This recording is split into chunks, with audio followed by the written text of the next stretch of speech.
buenas tardes. Qué gusto recibir en esta sala a nuestro público de siempre, a gente nueva, a gente jovencísima. Tenemos incluso un bebé hoy entre el público. El poder del mundo clásico. ¿No se oye? ¿Ahora mejor? Bueno, qué gusto también recibir aquí a María Fernández Porta en Casa, arqueóloga. Ella ha trabajado en excavaciones en España, en el extranjero, en yacimientos como Tel Regev, en Haifa, Israel, o en la ciudad romana de Los Bañales.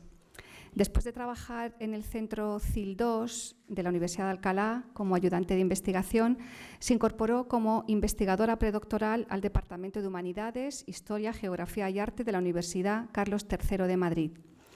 Desarrolla su investigación doctoral sobre los cambios religiosos en el reino vándalo de África dentro del grupo de investigación en historiografía e historia de las religiones, y su principal línea de investigación es el contraste entre los paradigmas de barbarie y civilización en el mundo antiguo, con especial énfasis en los aspectos religiosos y las mujeres. Su línea de investigación secundaria es la presencia de la arqueología en la obra de Tolkien, lo que le valió el primer premio de ensayo en la convocatoria Aelfswine de 2022. Bueno, ella nos trae un tema apasionante. Me consta que además su presentación va a ser de lo más sugerente, de lo más interesante, con muchos aspectos de recepción y centrado todo ello en la figura, como digo, de Boudica, a la que quiero yo también presentar de manera poética. Voy a leer, para dar paso a la conferencia, un poema de una poetisa que es justamente de la misma tierra de Boudica, con lo cual creo que resulta pertinente que leamos este poema de Rosemary Appleton, escritora queer y graduada por la Universidad de Cambridge. Y el poema dedicado a Boudica dice así, sirva simplemente como una pequeña introducción. Y ahora ve que todos son casas de leña, solo ofertas endebles de refugio. Ella sabe la forma en que arderán, caerán sobre sí mismas como los árboles talados que alguna vez fueron. Los hombres arrastran a sus muertos al ritmo de su nombre. La luz de las calles en llamas de la ciudad baila sobre el oro que pesa contra su cuello y que podría ser lo único que sobreviva. Ahora sus hijas destrozadas llevan su caballo al pie de la colina, el sol reflejado en sus flancos, listo para la marcha por este largo y recto camino. María, nosotros también estamos listos para esta marcha. Muchas gracias. Muchísimas gracias. La verdad es que nunca me habían presentado de una manera tan hermosa, así que la verdad es que ya pueden irse porque ya está todo dicho. Pero muchas gracias a la profesora Maribel Gago por presentarme. También gracias a David Hernández de la Fuente por pensar en mí y a Berta González Saavedra por haberme contactado. Gracias a la sociedad madrileña, a la sección madrileña de la Sociedad Española de Estudios Clásicos por haber confiado en mí, por esta invitación para esta conferencia, que es la única centrada en una mujer en este ciclo dedicado a los encuentros hostiles entre Grecia y Roma, lo que hace que la responsabilidad sea aún mayor. Bueno, nos han boicoteado un poco las tecnologías, es algo que a mí me suele pasar. Veo que el tipo de fuente está alterada, no pasa nada, espero que no haya problemas en el texto, si no, pues ya iremos rellenando como proceda. Bien, trabajar el episodio de Boudica contra Roma para mí es tanto un reto como, pues como un regalo, porque al pensar en el enfoque que quería darle a este encuentro, llegué a la conclusión de que tan importante como la historia de esta mujer y de los detalles del levantamiento que lideró contra Roma era su relato posterior, ¿no? La evolución como personaje que ha sufrido su figura. Entonces, vamos a centrarnos primero en los hechos históricos y a continuación en la recepción de estos, sobre todo en la historia contemporánea y cómo unos han dado forma a los otros. Pero bueno, a menudo, irremediablemente, ambas perspectivas se van a entremezclar y a combinar. Sin embargo, como nos encontramos entre filólogos, principalmente, creo yo, me parece que es de justicia comenzar con precisiones lingüísticas. Y yo creo que esto es algo que a lo mejor muchos de ustedes están pensando. ¿Por qué ha venido aquí esta señora a hablarnos de Boudica y no de Boadicea? ¿Es Boudica un anglicismo? Pues, en resumen, no.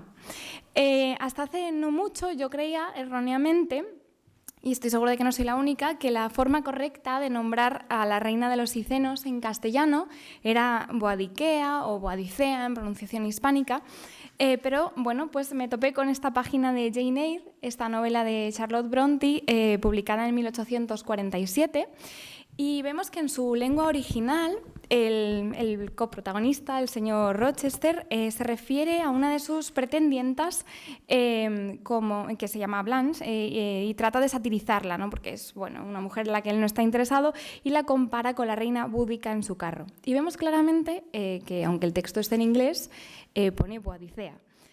¿No era esta la forma de nombrarla en latín y en las lenguas romances? Pues no. Parece ser, según han establecido los lingüistas en las últimas décadas, que en el original latino de las fuentes el nombre aparecía escrito por Tácito como Búdica con 2 Cs. Durante el Renacimiento, probablemente un escriba cansado transliteró la U por una A y la segunda C por una E, de forma que un nombre que nunca había existido en la antigüedad, Boadicea, pasó a ser el nombre estándar de la reina Icena en todas las lenguas hasta mediados de los años 80, cuando se llevaron a cabo estas investigaciones lingüísticas. A partir de entonces, los especialistas en céltico han determinado que la forma más correcta es escribir Búdica con una C. Seguramente en castellano incluso sería más correcto escribirlo tal cual suena, Búdica con U, con tilde y sin la O. Pero bueno, como esa palabra ya existe y hace referencia al budismo, pues es mejor dejarlo tal cual. Toda esta cuestión lingüística no es baladí, no es ajena a los hechos históricos. El nombre de Búdica está compuesto por las partículas britonas budi o bodi, que significa victoria o ganar, y K, que es un sufijo que indica posesión, es decir, vendría a significar victoriosa, lo que ha llevado a algunos autores a sostener que no sería un nombre propio, sino un apodo o un título que se le dio al momento de la revuelta. Pero son afirmaciones que no encuentran soporte en las fuentes, porque se trata de algo tan insostenible como afirmar que Victoria de Inglaterra, por ejemplo, llevaba su nombre por la expansión que el Imperio Británico experimentó bajo su reinado. Bien, pues ya una vez introducidas estas cuestiones, podemos dar paso al personaje, a la mujer. Búdica, la reina guerrera de los Cicenos, ha pasado a la historiografía y a la cosmovisión de la cultura popular como un sinónimo de rebeldía, de fortaleza femenina, de insumisión.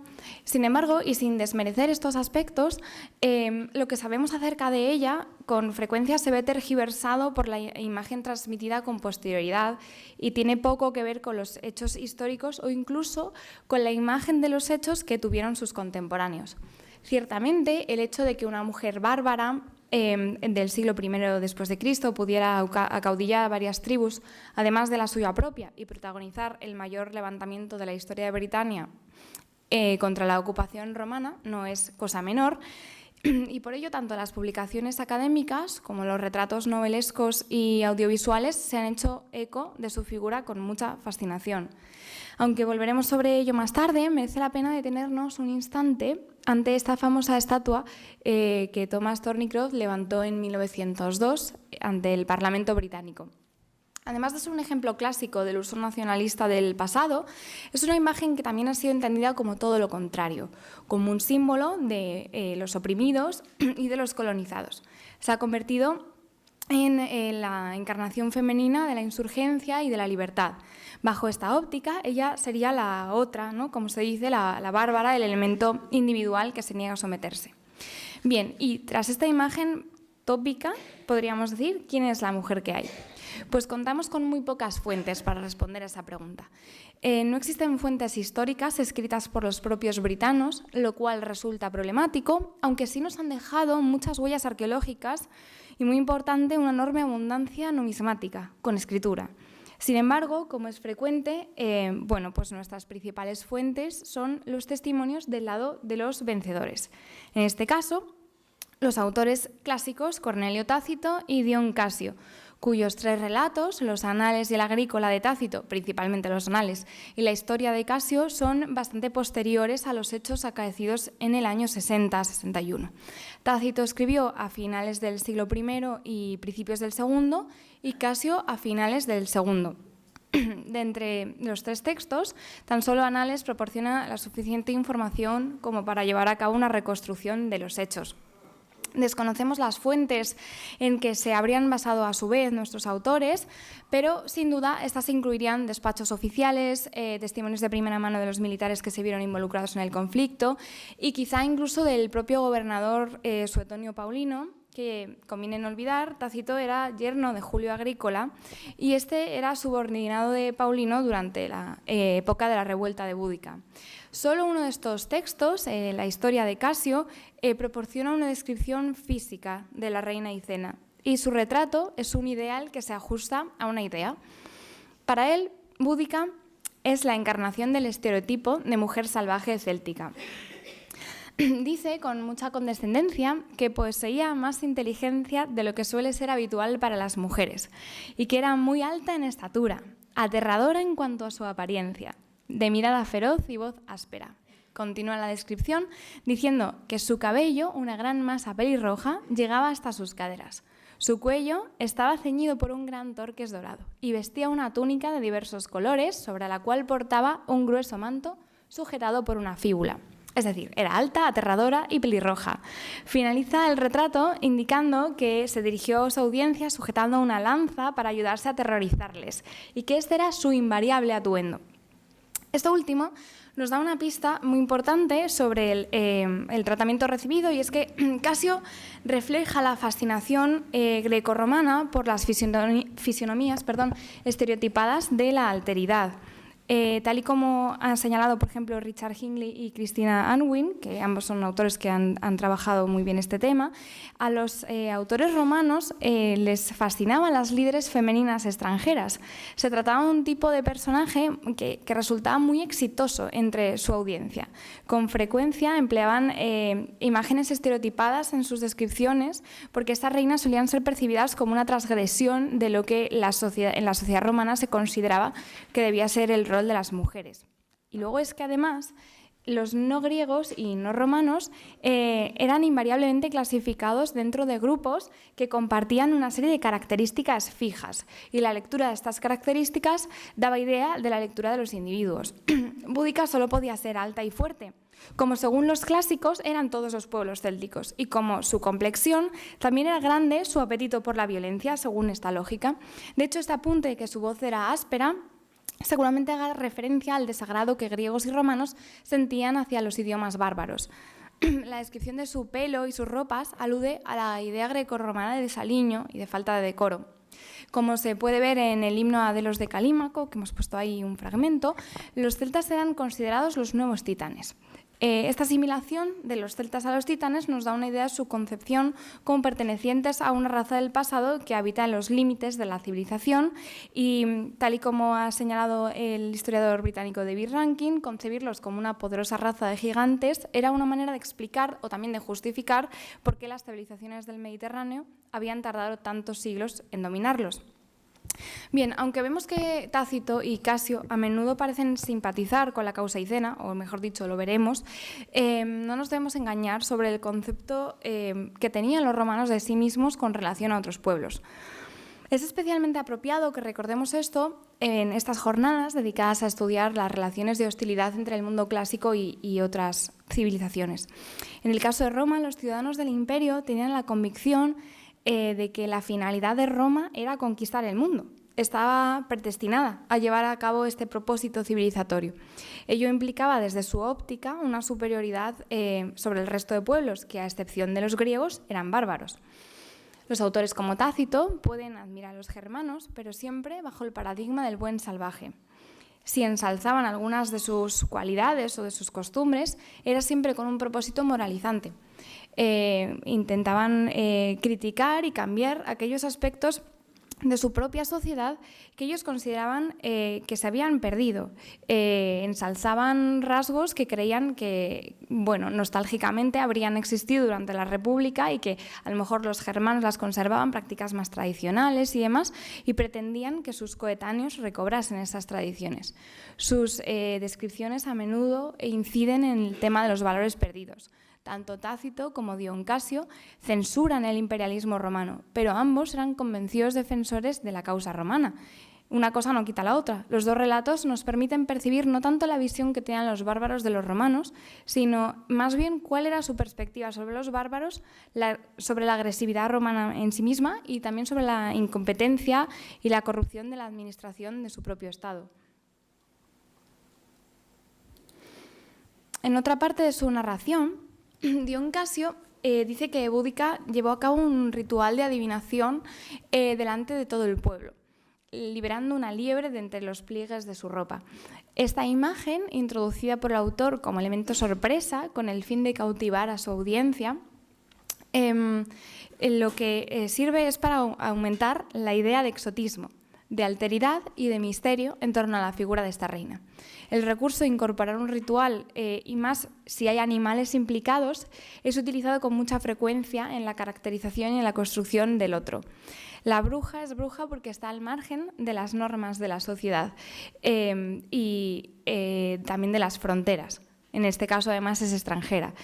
Casio indica que Boudica invocó durante este ritual a Andraste, la diosa céltica de la victoria en la guerra, que dice él que es, porque no la conocemos por otras fuentes.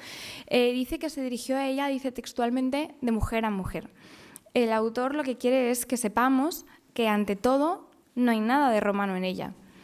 Pero antes de comprender estas cuestiones, tenemos que analizar los hechos históricos más concretos para no irnos por las ramas, y vamos a retrotraernos unos años. Vamos a ir a las raíces, porque el origen del levantamiento de Boudica se encuentra en el comienzo de la ocupación romana de Britania.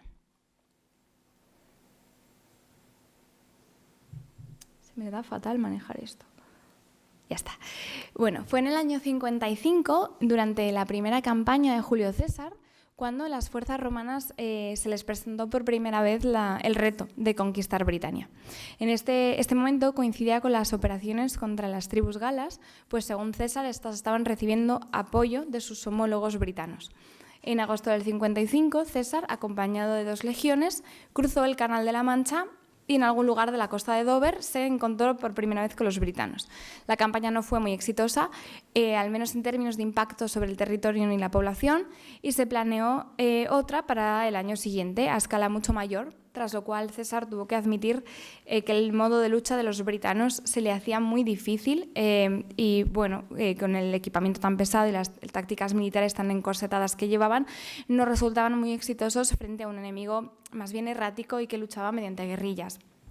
Ninguna de las campañas cesarianas tuvo demasiado éxito en lo que a aumentar la extensión territorial romana se refiere, y tal y como admite Tácito, dice: así pues, aunque el divino Julio César, el primer romano en llegar a Britania al frente de un ejército, aterrorizó a los indígenas en una guerra propicia y se apoderó de la costa, puede decirse que antes indicó el camino a sus sucesores, que les entregó una provincia. Sin embargo, es cierto que las campañas de César, tal y como apunta Tácito, pues sí allanaron el camino a sus sucesores. El Senado había entendido que la isla estaba lista para ser conquistada, especialmente tras la segunda campaña, la del 54 a.C., que tuvo como consecuencia la firma de un tratado con Casibelono, el líder de los Catubellaunos, una tribu que estaba asentada al norte del Támesis, y de los Trinobantes, en el territorio de Essex. Compartían frontera con los anteriores. Las condiciones de este acuerdo, según parece, implicaban términos legales que indicaban de una manera muy específica los primeros pasos para el proceso de creación de una provincia a partir de territorio conquistado. Una vez hecho esto, sin embargo, pues los romanos no volvieron a mostrar ningún interés en el territorio británico durante casi un siglo, durante 97 años. Vamos a dar un salto temporal otra vez. Siglo I después de Cristo, época alto imperial. Durante este momento, aquí vemos las fronteras de las tribus. Durante este momento el imperio está en manos de la dinastía Julio-Claudia. Durante el reinado de Augusto no tenemos evidencia de actividades de naturaleza militar entre Roma y Britania. Dion Casio sugiere que el emperador habría planeado incursiones militares en la isla, pero Estrabón relata con consistencia una serie de relaciones pacíficas, embajadas, ratificando tratados y demás. Además, en el testamento del emperador Augusto, en las Res Gestae, se nombra 2 reyes britanos que habían acudido como súpliques, es decir, como refugiados a Roma. No significa que toda Britania fuese amiga y aliada de Roma ni de Augusto. Lo que pasa es que en este momento las políticas llevadas a cabo por Augusto y después por Tiberio se enmarcaron en este tipo de relaciones que se consideraban en aquel momento beneficiosas para Roma. Durante el reinado de Calígula, en el año 40, hubo una tentativa de invasión que finalmente se quedó en nada. Pero no sería ya hasta el año 43, con Claudio en el trono, cuando Roma decidiese llevar a cabo una conquista activa de Britania. Bérica, el jefe de los artébates, había visto cómo su territorio se veía amenazado por las incursiones de Carataco y Togodumno, los líderes de los catubellaunos.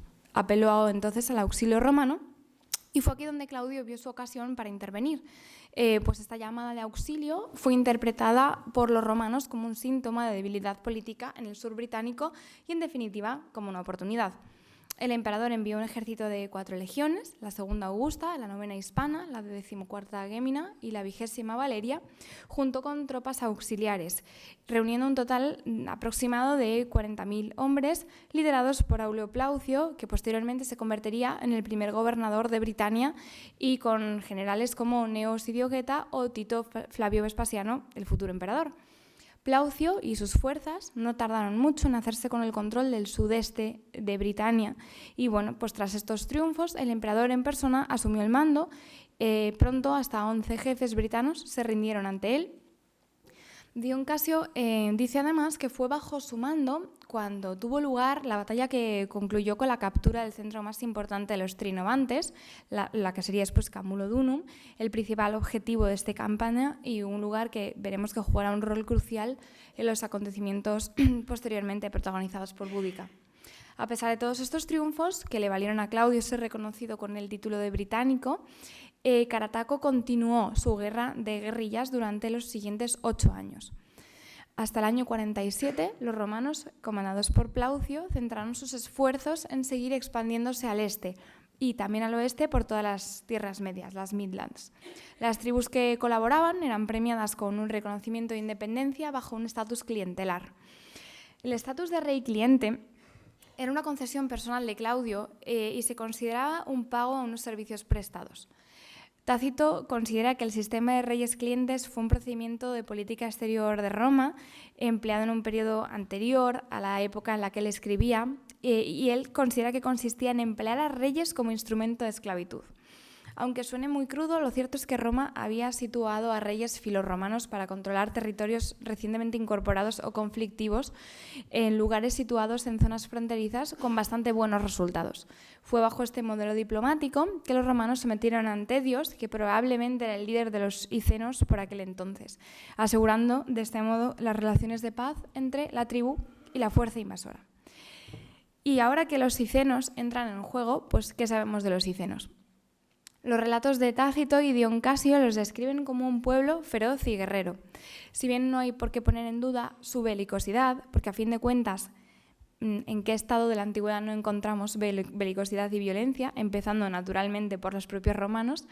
Los hicenos eran también un pueblo ganadero y agrícola y además eran grandes artesanos y orfebres, como muestra la ingente cantidad de torques de oro y de plata que se ha hallado, por ejemplo, en los depósitos votivos de Snetisham, que eran depósitos llevados a cabo en un lugar de culto sin estructuras, que después sería reaprovechado en época romana y seguiría manteniéndose como lugar de culto.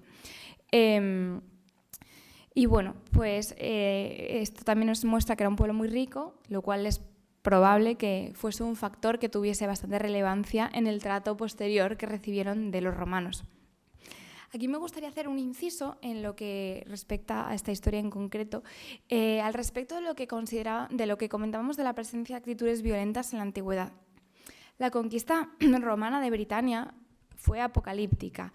En las 4 décadas de campañas que llevaron las legiones de las playas de Kent a las tierras altas de Escocia durante la primera centuria después de Cristo, se calcula que habrían perecido unos 250.000 britanos tan solo en batallas. A estos habría que sumar todos aquellos muertos por hambrunas y pestes, aquellos que fueron esclavizados, aquellos que fueron desplazados forzosamente, etc. De una población que rondaba como mucho los 2 millones de personas, desaparecieron entre 500.000 y 1 millón de personas a causa de la conquista. De aquellos que se resistieron a esta, Boudica y los cicenos son los más famosos, pero no los únicos. Y es evidente que esta resistencia no tuvo lugar de manera pacífica. Esto ha llevado a algunos historiadores en las últimas décadas a revisar la figura de Boudica porque consideran que se trata de una heroína problemática. Ha sido tildada, cito textualmente, de brutal terrorista y de dinosaurio, por ejemplo, por Gaida Labedoyer. Quizá estas posturas exageradas sean fruto del también celo nacionalista exagerado con quien en otros tiempos se había ensalzado la figura de esta mujer, al igual que la de muchos otros personajes de la antigüedad, en tiempos nacionalistas. Pero no tiene sentido juzgar los saqueos y los asesinatos de una sociedad de Fiel del Hierro con nuestros parámetros. Tampoco sería correcto describir la sociedad cicena ni la de otros pueblos célticos contemporáneos como una entidad estanca, separada del Imperio Romano. Estas sociedades no vivían aisladas, para nada. Estaban en permanente conectividad, participaban en las redes de intercambio y a menudo, junto con los objetos, viajaban también ideas. El vino, las vajillas lujosas y los bienes de prestigio con los que el imperio comerciaba eran muy tentadores para buena parte de los habitantes de la Britania prerromana. Roma resultaba una marca seductora y es natural que junto con la violencia se combinasen actitudes de colaboración, en las cuales participaron los cicenos durante muchísimo tiempo antes de la revuelta. Se ha debatido también sobre cuál era la posición de la mujer en la sociedad britana, y todos los datos indican que su estatus era superior a la que tenía en el mundo grecorromano. Los textos sobre las mujeres celtas revelan que tenían una mayor consideración social y una mayor libertad sexual a la hora de elegir a sus amantes. En el caso de los britanos, las excavaciones han descubierto la importancia de los ajuares de algunos enterramientos femeninos, lo que es indicativo del alto estatus de las difuntas, en algunos casos superior incluso al de los varones. Tomando como base esta documentación arqueológica, se deduce que las mujeres de Britania prerromana tendrían un mayor grado de libertad que las celtas del continente y muy superior a las mujeres de Grecia y Roma. Su consideración social era relativamente alta, como decimos, y si bien no es probable que tuvieran igualdad con respecto a los hombres, algunas sí tenían posiciones de riqueza, poder e influencia, y eran enterradas con el mismo estatus con que lo eran los miembros masculinos de su familia o de su misma clase social. Al comienzo habíamos comentado la cuestión lingüística en torno al nombre de Boudica y me parece apropiado comentar que la famosa catedrática de Cambridge, Mary Beard, ha señalado que la disquisición entre Boadicea y Boudica es estéril, pues afirma, dice, si algo podemos tener claro en toda esta historia es que la reina de los cicenos no sabría leer ni escribir, y mucho menos deletrear su propio nombre.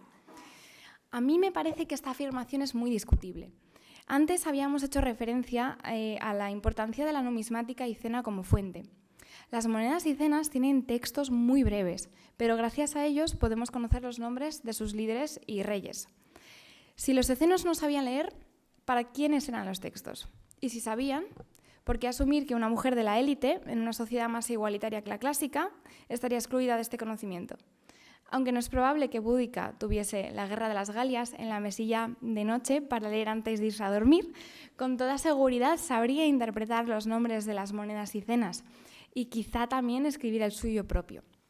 Por mucho que en la historia del enfrentamiento con Roma ella sea la otra, hay que recordar que dentro de su sociedad Boudica formaba parte de la élite aristocrática y la escritura en la antigüedad y en la protohistoria también ha servido a menudo como marcador de identidad para las clases altas de cada sociedad. Pero bueno, ahora volviendo al modelo diplomático que comentábamos antes, en la monarquía clientelar, pues la paz se afianzó hasta el año 47. Sin embargo, en el año 47 este sistema, que había sido tan exitoso en el sur y en el este de la isla, comenzó a fallar. Publio Storio Escápula, que había sucedido a Plaucio como gobernador, empezó a encontrar resistencias con los pueblos asentados fuera de las áreas en las que se habían establecido alianzas. De forma preventiva, decidió imponer el desarme de todos los britanos al este de los ríos Trent y Severn, lo cual incluía a los cicenos. Tácito comenta que los cicenos continuaban siendo un pueblo muy poderoso y no se encontraban debilitados por los conflictos. Para su mentalidad guerrera, este acto de dominación imperial era intolerable, especialmente cuando es probable que se llevase a cabo mediante registros en granjas y en campos y de no muy buenas maneras. Esto provocó un levantamiento de los cicenos y de otras tribus vecinas que fue, sin embargo, muy rápidamente sometido por Ostorio. Las fuentes son muy parcas a la hora de explicar el modelo de gobierno que tenían los cicenos y conocemos poco o nada de la identidad de sus monarcas, pero la evidencia numismática apunta a que los cicenos se encontraban organizados en esta época como una confederación de varios grupos tribales más pequeños, cada uno con su propio líder y posiblemente con uno conservando supremacía sobre el resto. Los nombres de estos líderes, tal como aparecen en las monedas, en el periodo correspondiente a los 30 años anteriores a la conquista, eran Antedios, del que hablamos anteriormente, Ecén, que se piensa que quizás sea el propio nombre étnico del grupo y no un rey, está debatido, Caniduro, Saenu, Aesu, Alescao, Esuprasto o Prasto, que en las fuentes es nombrado como Prasutago. Tras la derrota, Antedios y posiblemente también Escao, no olvidemos que varios de estos líderes habrían gobernado al mismo tiempo, el liderazgo iceno pasó a manos de un rey, tal vez hijo de alguno de ellos, no se sabe, que en cualquier caso los romanos consideraban más fiable y leal, Prasutago, el marido de Búdica. Después de estos sucesos, Ostorio venció al rebelde Carataco en el año 51 y murió él solo un año después, en el 52. Sus sucesores continuaron con el afianzamiento del dominio imperial sobre Britania. Claudio había sido sucedido por Nerón en el 54 y en el 58-59 el cargo de Ostorio pasó a Cayo Suetonio Paulino, que con frecuencia se ha descrito como el nombramiento más decisivo de toda la historia de Britania romana. Durante los 2 primeros años de su gobierno, Paulino se centró en establecer guarniciones para afianzar el control territorial, pero después, en el año 61, fijó su objetivo en la isla de Mona, en la costa noroccidental galesa. Mona era percibida por los romanos y concretamente por Paulino como un bastión de resistencia britana antirromana, esencialmente por tratarse de un centro druídico a gran escala. Los romanos percibían a los druidas como una temible fuente de intrigas. Durante los reinados de Augusto, Tiberio y Claudio se promulgaron sucesivas leyes que prohibían a los ciudadanos romanos involucrarse en cultos druídicos. Las fuentes tienden a centrarse en la asociación que los romanos hacían entre druidismo y sacrificios humanos. Sin embargo, lo que es más probable es que la verdadera razón oculta tras el rechazo a esta religión y a sus líderes por parte de las políticas imperiales se hallase en el poder que los druidas y la influencia tan poderosa que ejercían sobre los britanos, que se añadía a su postura decididamente antirromana. La campaña de Paulino contra los habitantes de Mona la describe Tácito también en Análisis y lo hace en términos de un dramatismo espectacular. Dice que una gran masa de hombres y mujeres esperaban de frente en la costa, frente a los romanos, y mientras las mujeres estaban vestidas de negro, se lanzaban alborotadas con los cabellos ondeando al viento, agitando antorchas, los druidas maldecían a los legionarios. Algunos autores han sugerido que estas mujeres hubiesen querido representar, performar a las diosas Cuervo, Morrigan, Maca y Badb, las diosas célticas que se movían en torno a los guerreros en la batalla, sembrando desesperación con sus maldiciones. Bueno, en cualquier caso fue una imagen que perturbó muchísimo a los invasores. No obstante, no lo suficiente, porque los romanos pudieron someterles sin demasiada dificultad y tras destruir los bosques sagrados de los druidas, establecieron una guarnición permanente. En toda su historia, Roma solo persiguió 3 religiones, la judía, la cristiana y la druídica, y solo tuvo éxito en esta última. Sin embargo, durante el curso de este enfrentamiento, Paulino vio su atención reclamada por la emergencia de otro conflicto. Los cicenos, que desde la llegada al trono de Prasutago habían mantenido una paz bastante estable con los romanos, se habían rebelado contra ellos, y esta vez encabezados por una mujer. Bien, ¿qué había ocurrido? Pues Prasutago, tras una existencia longeva y pacífica, un gobierno de alianza estable con los romanos, durante el cual también había accedido a cuantiosos préstamos concedidos por Claudio, había fallecido por causas naturales. En su testamento había nombrado coherederos de sus bienes y de su reino a sus 2 hijas y al emperador Nerón, conjuntamente.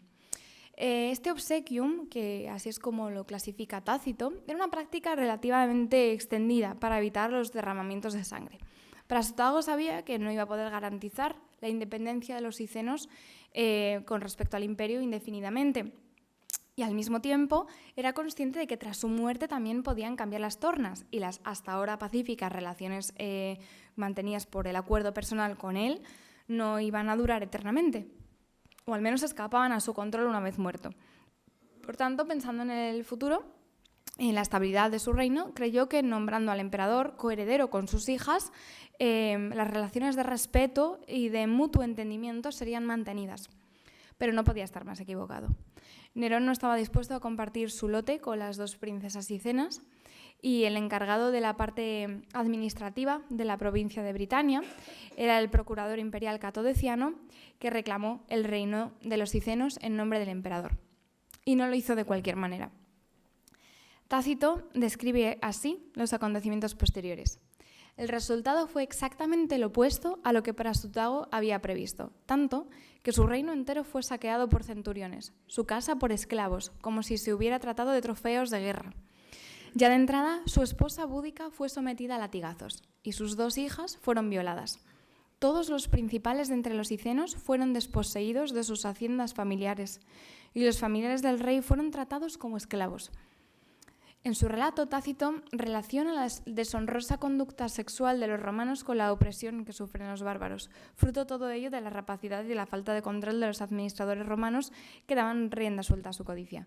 La descripción que hace Tácito de Búdica en esta ocasión es muy compleja, es la de una figura basada más en el prototipo, más que de una bárbara, en el de una matrona romana agraviada, con claros paralelismos en la historia romana tomados de Livio. El tratamiento que sufrieron Búdica y sus hijas debió ser obra de militares a las órdenes del procurador. En derecho penal civil, la flagelación solo se efectuaba en casos de parricidio, pero en el ámbito militar era práctica habitual. Además, Búdica muy probablemente tendría estatus de ciudadana romana, ya que era costumbre otorgar ciudadanía a aquellos aliados de los romanos y familias que, como Prasutago, tenían acuerdos con Roma. Que se le infligiese este castigo indica que se pretendía un tratamiento humillante, posiblemente porque la actitud de ella y de otras mujeres en sus contactos con los hombres de Cato Deciano sería de igualdad e incluso de superioridad, y los romanos despreciaban a los bárbaros y en su trato con mujeres bárbaras seguramente combinaban esta actitud de desprecio con la de subordinación de la mujer que era normal en su sociedad. Que estas bárbaras se les enfrentasen y su reacción indica el miedo romano a la transgresión femenina y a un comportamiento que ellos consideraban inadecuado. Tácito menciona que la reina y sus hijas, al fin y al cabo de estatus real, fueron ultrajadas por inferiores sociales, esclavos y militares de baja graduación. Los educadísimos miembros de la élite romana que conformaban la audiencia de Tácito debían quedar impactados por el abuso físico de miembros de la alta sociedad indígena a cargo de esclavos. El panorama era inequívocamente desolador. La ira provocada por estos acontecimientos es con frecuencia citada como la principal causa del levantamiento de los cicenos y sus aliados durante la campaña de Paulino en Mona. Sin embargo, aunque tal vez por sí sola habría bastado, Tácito tiene razón al apuntar que fue más bien la gota que colmó el vaso de la paciencia de los britanos, cansados tras décadas de humillaciones y de dominación. Además de ser una presencia impuesta a la fuerza, los romanos no se habían esforzado en mejorar su imagen en Britania.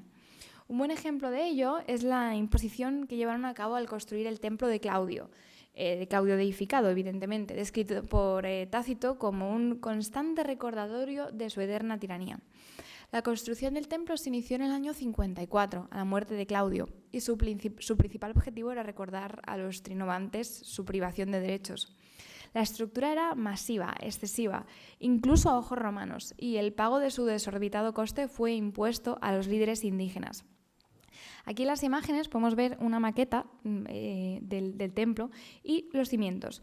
Los cimientos los descubrió el arqueólogo Mortimer Wheeler en su tierna juventud, antes de ser famoso, a los 29 años. Forman parte de la cripta del castillo de Colchester actualmente. El castillo medieval está construido.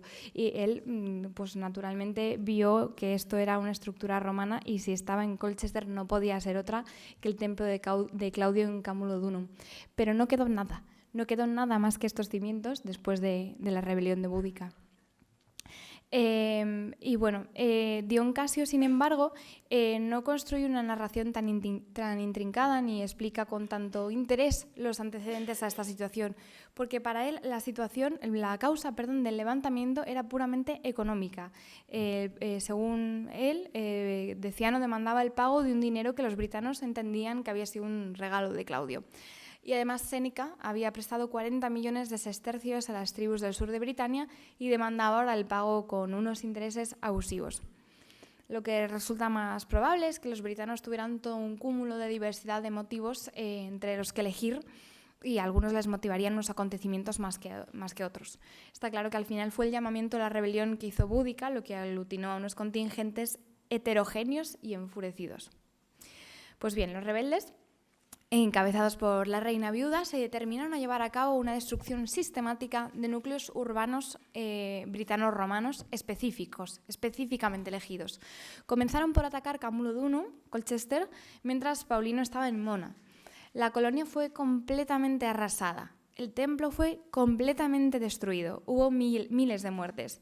Paulino partió de inmediato a Londinium, tan solo para abandonar el centro y sus gentes al poco de llegar y ver la magnitud del desastre ya acontecido allí, y comenzó a ser consciente del tamaño de las fuerzas amasadas por Boudica.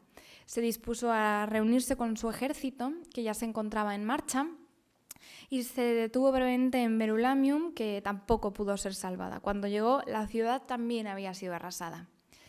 ¿Por qué Boudica eligió atacar estos núcleos y no otros? Pues en primer lugar por motivos simbólicos, aunque también prácticos, porque no eran centros originalmente britanos que hubiesen sido romanizados, sino que se trataba de núcleos urbanos establecidos directamente por los romanos. Esta es la reconstrucción de lo que habría sido Camulodunum antes de la destrucción.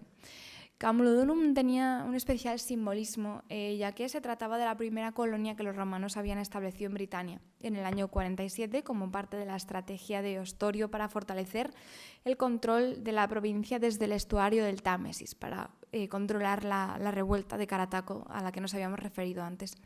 Como colonia, cuya fundación había supuesto la expulsión de los trinomantes, que tenían antes ahí su centro más importante, se vieron despojados de su tierra y se vieron esclavizados y hechos cautivos, pues se convirtió en un asentamiento de ciudadanos romanos con plenos derechos civiles, la mayoría de ellos veteranos del ejército. Por su parte, Londinium, de acuerdo con el testimonio de Tácito, era un asentamiento que no se distinguía por el nombre de colonia, pero que era frecuentado en exceso por una gran cantidad de comerciantes. Finalmente, Verulamium era un municipium, el único en Britania. Era un centro tribal que recibía un trato de favor bajo el régimen romano, pero cuyo estatus era inferior al de una colonia y, por tanto, sus habitantes no ostentaban derechos de ciudadanía romana, aunque sí tenían privilegios muy similares. La primera estocada de las fuerzas comandadas por Boudica, que principalmente se componían de icenos y trinobantes, se la llevó, pues como decíamos, Camulodunum. Según llevan noticias del inminente ataque a los habitantes, se daban cuenta de que la colonia necesitaba desesperadamente más tropas romanas, pues no había más que una mera guarnición protegiendo el lugar. Se enviaron 200 hombres, pero no sirvió absolutamente de nada, a que la gente se atrincheró en el templo y aún así toda la gente que no huyó, que no le dio tiempo a ir, fue masacrada. La total devastación del núcleo urbano se encuentra atestiguada por la evidencia arqueológica, sobre todo por el nivel conocido por los arqueólogos ingleses como horizonte de destrucción boudicano. Londinium y Verulamium se toparon con el mismo destino. La destrucción de todos estos centros urbanos fue absoluta e implacable. Boudica recibió una inmensa compensación por la humillación sufrida por sus hijas y por sí misma. Las fuentes informan que 80.000 romanos y aliados fueron masacrados y se destruyó una parte importante de sus bienes. Aunque, como señala Tácito, el procurador Cato Deciano, en cuanto vio el alcance de la rebelión, huyó corriendo a Galia para preservar su vida. los britanos sometieron a los romanos y a los britanos filorromanos a crueles torturas antes de morir crucificados, empalados y ahorcados. De acuerdo con Dion Casio, se infligió a las romanas una tortura particular consistente en cortarles los pechos y metérselos en la boca para darles una apariencia antropofágica. Aunque, bueno, es posible que Casio se hubiese inventado este rumor para resaltar la inhumanidad de los britanos o también para afrentar a sus víctimas romanas. Viendo que no podía adelantarse a los impredecibles rebeldes britanos y menos aún a sus ataques en forma de guerrilla, Paulino se decidió a abandonar la protección de los núcleos urbanos uno a uno en pro de encontrar una solución para poder defender toda la isla. La respuesta del gobernador a estos eventos fue enfrentarse a los rebeldes en una batalla campal.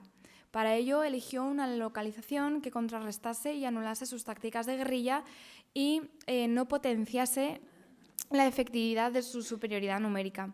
Si bien el lugar exacto de la batalla se desconoce, estaba en Watling Street, que era esta vía romana que atravesaba toda Britania, y sí, es una carretera actualmente.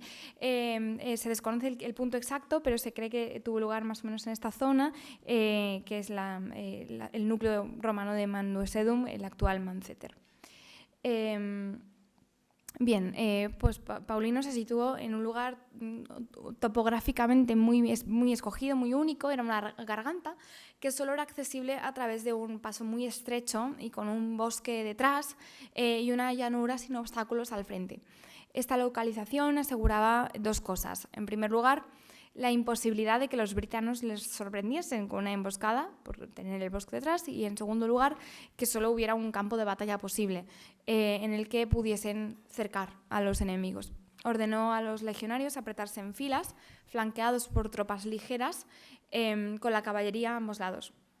La cuidadosa y milimétricamente planificada organización de efectivos estaba pensada para explotar al máximo los limitadísimos recursos humanos con los que realmente contaba Paulino, en contraste con las multitudinarias fuerzas amasadas por Boudica.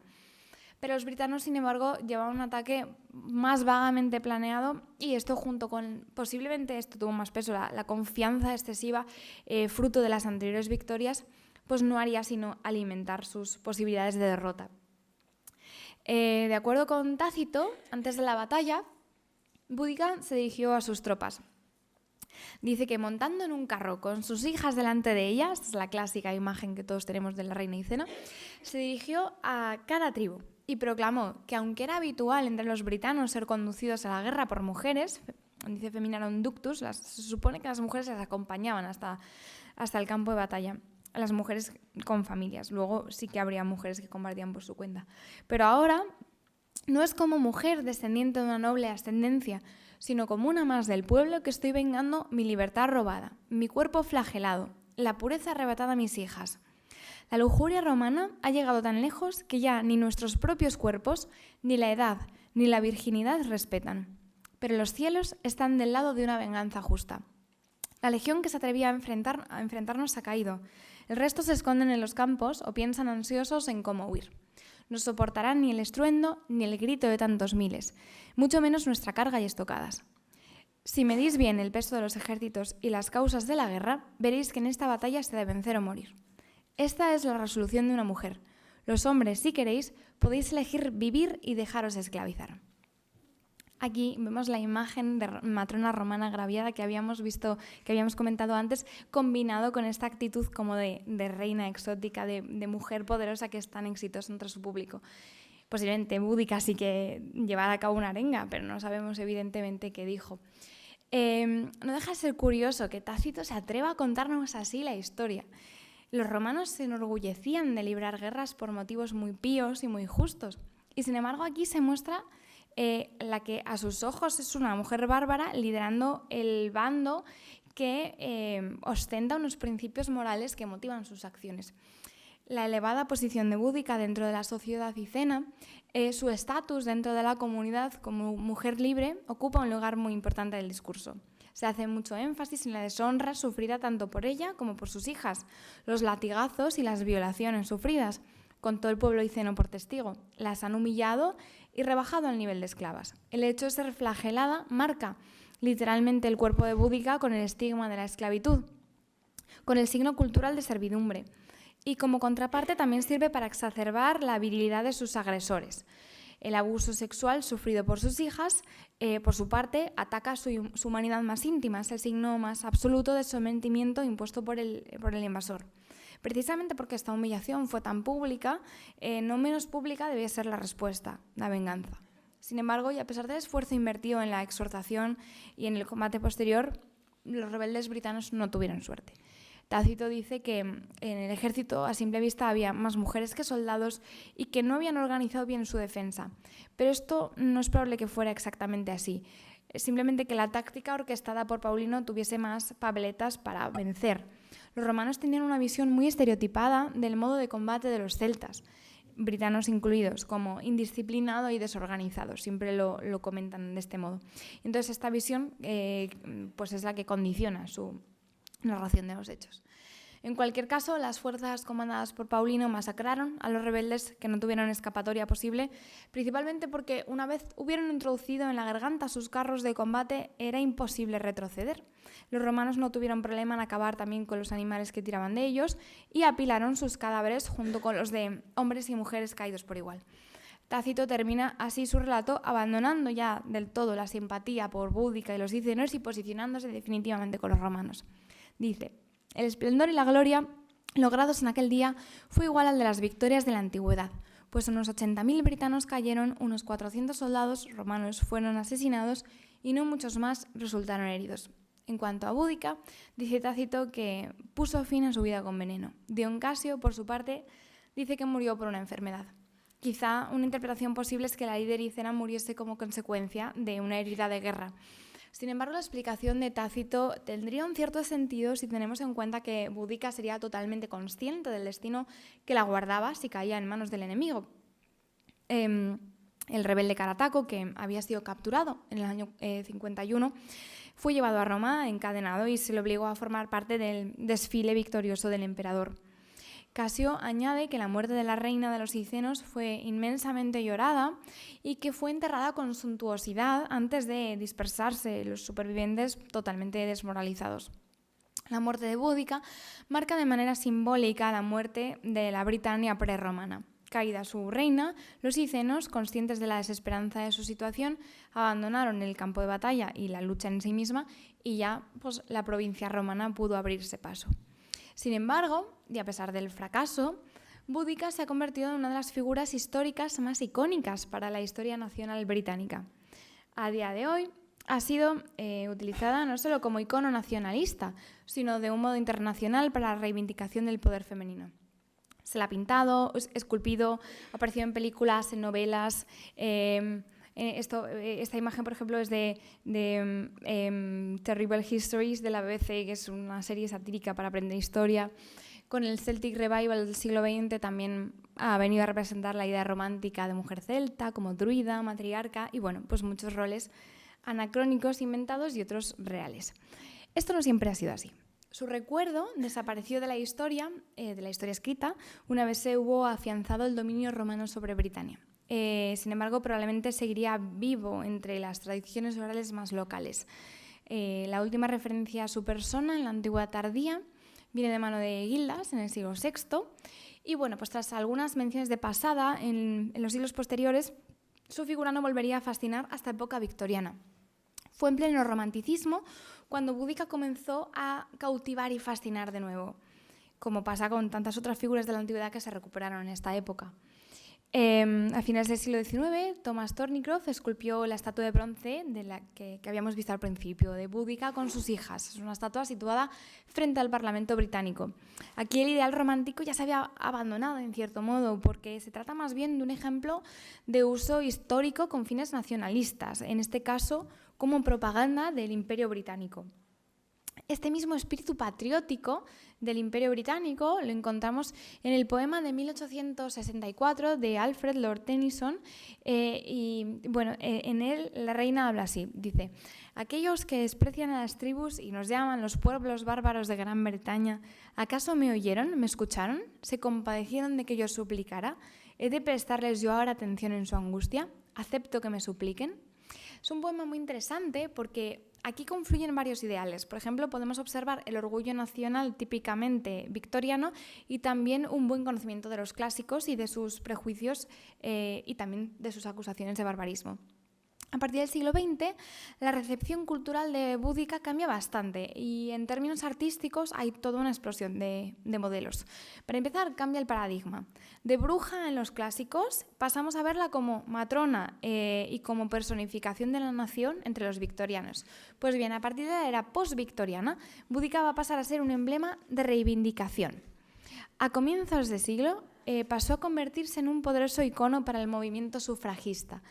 La Unión Social y Política de Mujeres, la WSPU por sus siglas en inglés, que es la principal organización militante que hizo campaña por el sufragio femenino en el Reino Unido, y su líder, Emmeline Pankhurst, popularizó estos broches que vemos aquí que representan a la reina subida en el carro junto a sus hijas. Aunque inicialmente el icono de las sufragistas británicas había sido Juana de Arco, Boudica encarnaba mejor el papel femenino que querían llevar por bandera, porque era adecuada también por su condición de madre, teniendo en cuenta la importancia política y simbólica que tenían Emmeline Pankhurst y sus hijas al frente de esta organización. Y también era muy visible a nivel urbano gracias a la estatua frente al Parlamento. Después de la emancipación de la mujer y alcanzada la posmodernidad, la imagen de Boudica como icono dio un poderoso giro y se convirtió, curiosamente, en un motivo erótico. Un ejemplo muy significativo es la representación de ella que hizo Alexia Sinclair, que tiene representaciones similares de otras mujeres de la historia. Y bueno, pues no deja de ser curioso que una mujer famosa por rebelarse tras haber sido azotada y haber sido madre de 2 hijas violadas sea representada de forma hipersexualizada como un producto de consumo. Pero en la otra cara de la moneda, el movimiento feminista también ha continuado haciéndose eco de alguna manera de Boudica.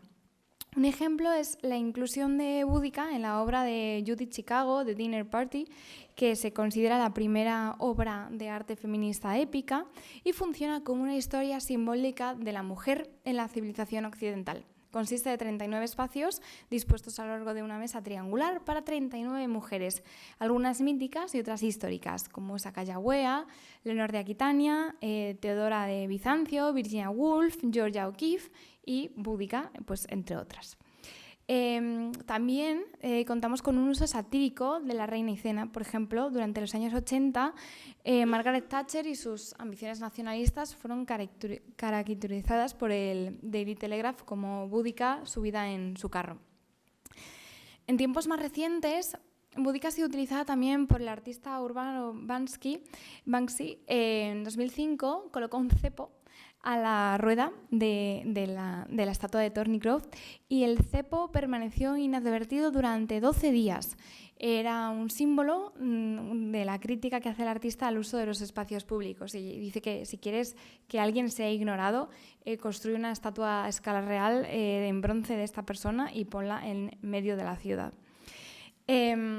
La estatua también ha sido utilizada por la organización Climate Rush para protestar contra el cambio climático con el lema Deeds Not Words, es decir, hechos y no palabras, que ya usarían en su día las sufragistas, recuperando de esta manera un poco, recogiendo el testigo. Bien, a pesar de que el lugar de enterramiento de la reina de los Cicenos no se ha conocido nunca, la tradición oral inglesa afirma que descansa en algún lugar bajo las plataformas 9 y 10 de la estación londinense de King's Cross. Esta es una excavación que han hecho en la estación de Liverpool, no en King's Cross, de la misma época de Boudica, pero bueno, para ilustrarlo.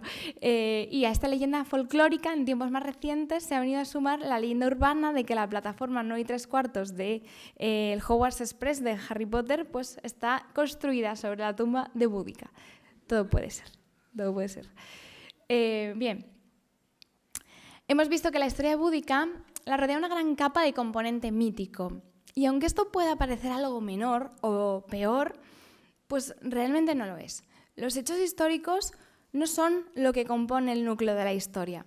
Esto puede parecer muy incorrecto, pero la historia es el relato que hacemos de los hechos. Es nuestra narración. Y esta se va enriqueciendo o empobreciendo con los aportes, los recortes, las nuevas perspectivas, las metodologías y las miradas de cada generación. todas estas creencias populares, leyendas urbanas, usos y abusos, al final nos remiten a lo mismo, al grandísimo impacto histórico de una mujer que protagonizó una lucha lo bastante grande y que impresionó tanto a sus enemigos y a sus contemporáneos como para seguir viva, aunque sea a modo de icono, miles de años después. Muchas gracias.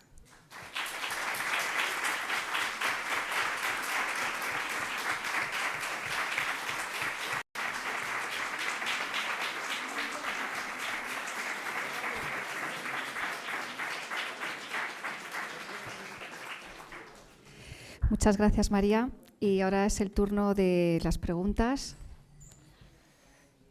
Así que adelante. ¿Quién empieza?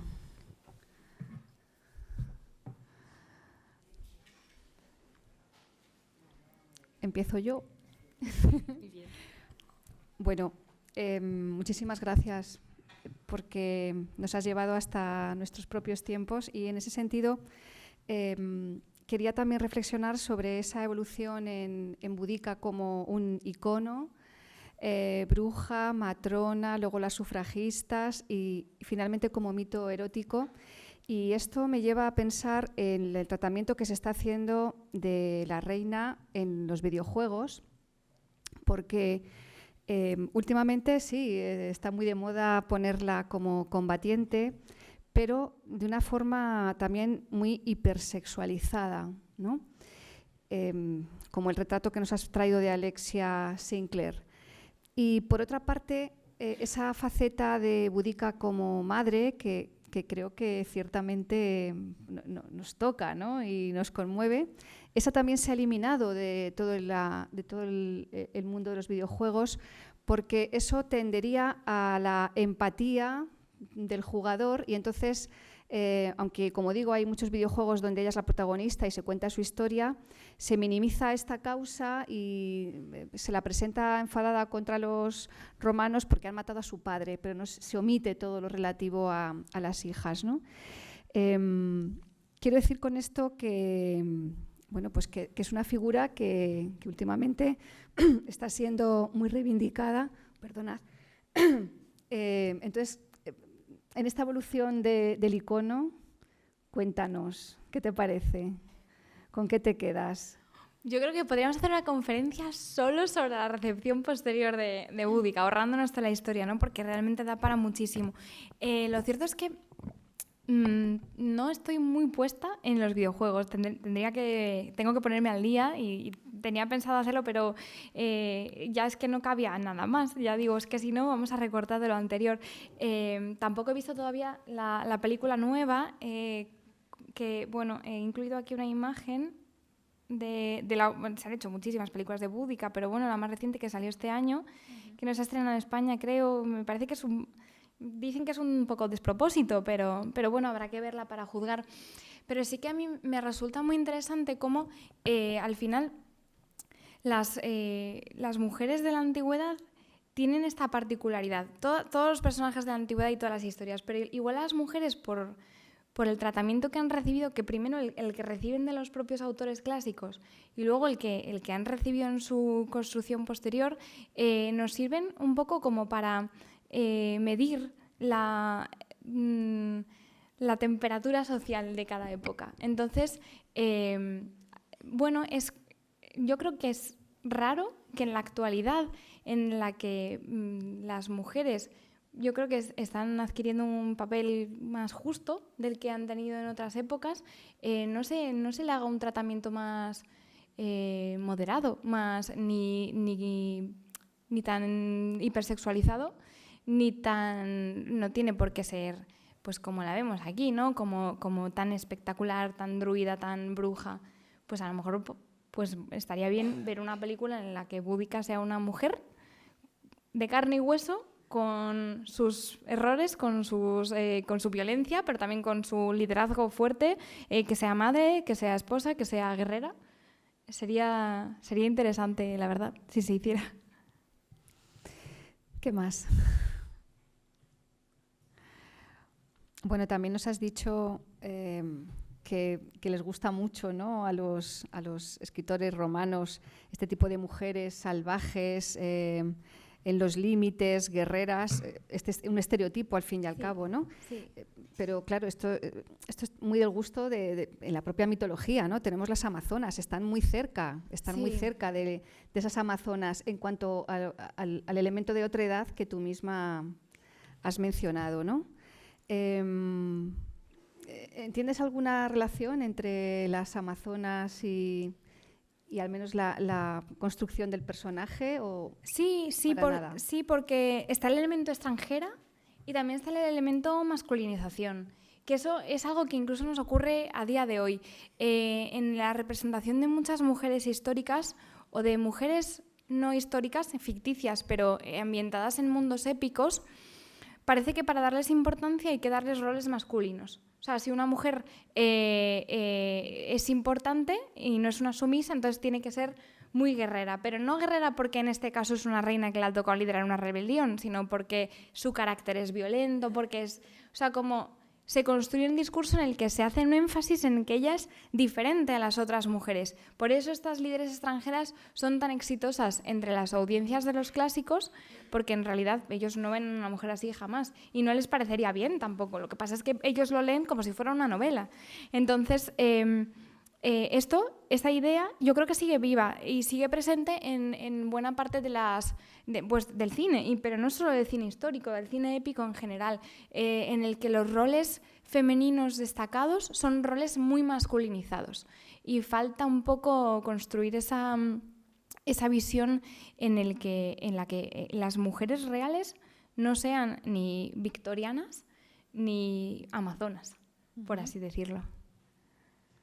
Por ahí hay una pregunta, sí, y por ahí también. Creo que lo que acabas de decir es muy interesante, sobre todo en relación con la actualidad. Porque me has recordado cómo retrataba el Spitting Image a Margaret Thatcher y la ponía yendo a los servicios de caballeros. Estaban masculinizando esa visión de la líder. Claro, sí, totalmente. Uh-huh. ¿Alguien más? Sí.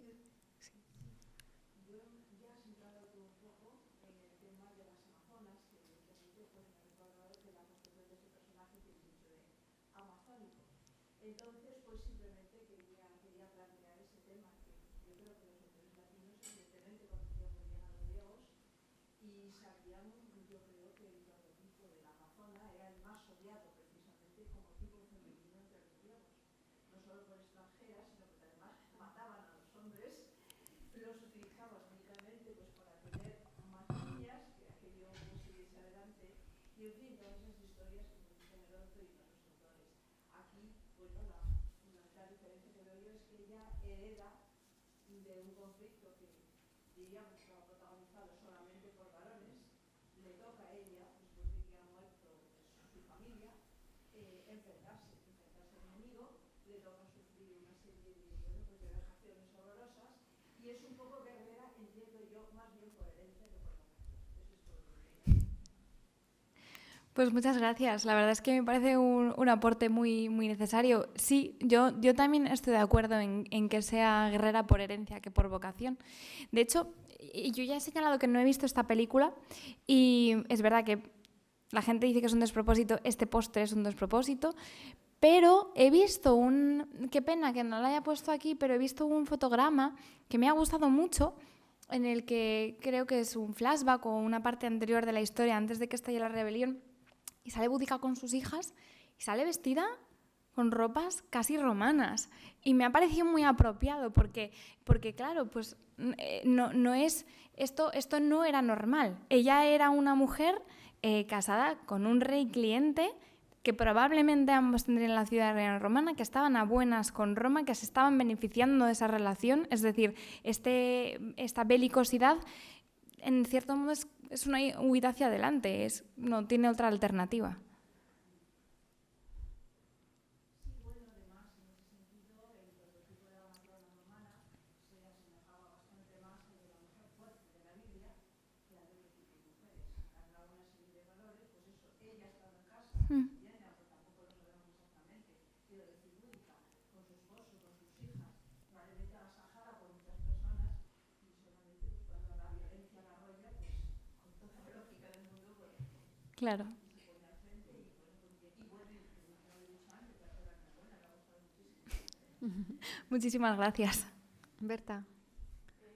Muchísimas gracias. Sí, también me ha parecido interesantísima y voy a salir un poco de esta parte que estábamos entrevista para centrarme en ese primer retrato que nos has mostrado no retrato físico, sino retrato literario que hace Tácito, que me ha recordado a Desenfronio que hace Salustio y en el que aparecen estas mujeres que son, digamos, el contraejemplo o algo así como algo excepcional, como eso que luego se ha llamado en teoría de género un poco la abeja reina, ¿no? Son mujeres que no son las normales, pero que están, pero bueno, está bien recalcar que no son las normales. Y bueno, nada, si podías decir algo más, me ha parecido muy interesante.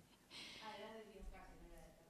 Sí, no faltaría más. Muchísimas gracias, Berta. La verdad es que no estoy, o sea, no controlo bien esto de la teoría de la abeja reina, pero sí lo conozco y estoy de acuerdo. Y yo creo que, volviendo un poco a lo que comentábamos antes, es una manera de crear un prototipo que va a resultar exitoso, porque al final, bueno, no son autores que normalmente hablen de mujeres. Yo creo que dicen, si vamos a hablar de una mujer, pues que sea diferente, ¿no? O sea, como las mujeres en general se las suele ver no como individuos, sino como una masa, como un tipo de persona, como las mujeres. Normalmente no se habla de los hombres, pero sí se habla de las mujeres. Las mujeres de los Cicenos tal, no dicen las romanas. En todo caso, hablarían de un grupo social en concreto. Entonces, este tipo de retratos al final son siempre mujeres que se las define como diferentes a los demás o como en contraposición a los demás. Lo cual, en el fondo, también es una manera de decir a las mujeres cómo se tienen que comportar y cómo no, y también de enseñarlas a que si se comportan de otra manera, al final van a competir entre ellas. Había otra pregunta por aquí, creo. Sí. Sí, Rosa. Bueno, felicidades porque la exposición ha sido fantástica desde el principio hasta el final. Muchas gracias, Yo Rosa. quería apuntar un dato más, porque Sí. sirve, ¿no? Y es que tanto Boudica como las Amazonas o como Zenobia, que es un ejemplo claro también de todos estos estereotipos femeninos, ¿no? Primero es verdad que son muy masculinizadas todas, ¿no? Las Amazonas, ella y Zenobia, incluso Zenobia todavía peor, porque se la ponía casi hasta con bigote, ¿no? Para masculinizarla todavía más. Pero en el discurso histórico, estos personajes que son reales, pero se les magnifica, están respondiendo casi siempre, o por lo menos los datos que yo manejo, a procesos de colonización. Es decir, las Amazonas surgen en un principio cuando los griegos están intentando colonizar ciertas zonas, de más allá del Mar Negro, incluso de Asia Menor, etc. Y uno de los mitos primigenios de las Amazonas dice que las Amazonas se convirtieron en guerreras después de que Hércules, etc., los héroes griegos, hubieran matado a sus hombres. Entonces ahí hay la reacción de la mujer que toma las armas cuando matan a sus hombres. Con Boudica pasa lo mismo, muere su marido y entonces ella toma las armas. Con Zenobia pasa lo mismo, muere el rey de Palmira y entonces Zenobia... Pero todos estos casos están en un contexto de rechazo a un proceso de colonización y de dominio de un territorio y de explotación de un territorio. En el caso de las Amazonas con los griegos, en el caso de Boudica o de Zenobia con los romanos. Es este estereotipo. Y en cierto modo responde a una realidad, porque tú lo sabes muy bien, porque lo hemos hablado muchas veces, ¿no? En el caso de las Amazonas sabemos que se han detectado arqueológicamente, es decir, en lo que antes era la antigua URSS hay montones de kurganes de mujeres guerreras tatuadas, que el tatuaje es un símbolo de guerra, es un símbolo de mujer guerrera, tatuadas, enterradas con las armas, etc. Es decir, no son una mentira de los romanos, para nada. Pueden estar magnificados de los griegos, pueden estar magnificadas, pero es una existencia real como respuesta siempre, o por lo menos en lo que yo controlo, a procesos de colonización feroz de los romanos en el Barbaricum, bien sea en el norte o al este, ¿no? Sí. Eso es un dato que a mí me parece muy subjetivo, ¿no? Sí, tienes toda la razón, Rosa, te lo agradezco mucho. Y además, también, es muy apropiado, ¿no?, que sea precisamente Hércules el que es el héroe civilizador, el que... Claro, luego hacen la estirpe común, ¿no?, ya la estirpe britano-romana como herencia del héroe civilizador y del elemento indígena insubordinado. Pero sí que tiene muchos paralelos, y seguro que los autores, que al final nos lo cuentan muchos años después de que haya ocurrido, pues toman paralelos. No es que estos hechos estén inventados, pero son paralelos que toman de su acervo cultural, que les son socorridos, y que además son referencias culturales que su audiencia va a entender muy bien. Además les sorprende que haya mujeres que defiendan su territorio y su libertad, porque eso en Roma es imposible. Hay muy pocos casos, hay algunos, pero hay muy pocos casos en los que las mujeres defienden una ciudad, por ejemplo. Hay casos, en el siglo IV lo hay, en Antioquía, por ejemplo. Pero para un romano es muy sorpresivo que mujeres tomen las armas. Un ejemplo más, las galaicas, ¿no? También. Cuando se está conquistando Galaecia, las galaicas toman las armas. Y es el mismo discurso que el de Búdica, el de Zenobia, Sí. es el estereotipo de mujeres que toman las armas para defender su territorio. Y lo tenemos en nuestro territorio histórico, en Galaecia. Sí, totalmente de acuerdo. Plena conquista. ¿Alguna cuestión más? Bueno, estamos esperando esa película, a ver si no se lía la que se ha liado con el Napoleón de Ridley Scott, porque la que se ha liado se liará también, porque los historiadores sois un poco tiquismiquis. Vamos a hacer un cineforum Me parece maravilloso. de la Sociedad Española de me parece Estudios estupenda. Clásicos cuando la saquen en España. Me parece estupenda idea. Pues muchas gracias por el debate, por la asistencia, por la conferencia.